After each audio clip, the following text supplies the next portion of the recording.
Has your urge, your interest in translation been sated? There was part of me last week that went, this is fantastic, I never want to write one of my own plays again. I just want to, because there's a story there and you go into a workshop with actors and the actors don't ask you about the story. It's like everything's up for grabs when it's one of your own plays, and they go, are you sure that scene should follow that scene? And what about this character that I'm playing here?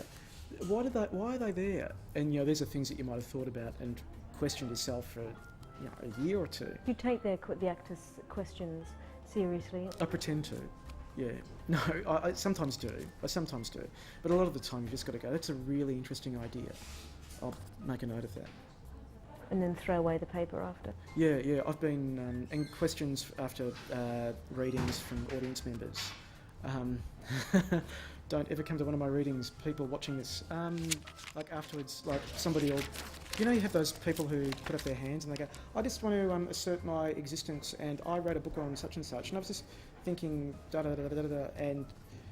and you smell bad. And you go, that's a really interesting point. And you write down on your piece of paper, you smile, write down on your piece of paper, this person is the most obnoxious tool I've ever met, or I've ever heard, stuff like that.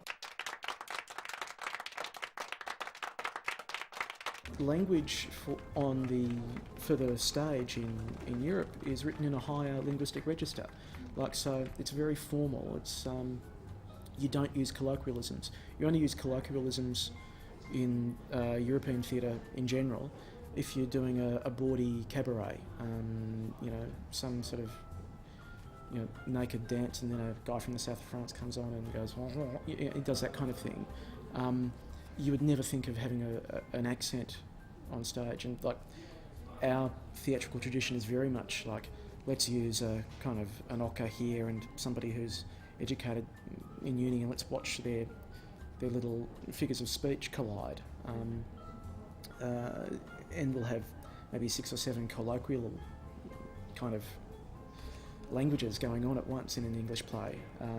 Accent is really important.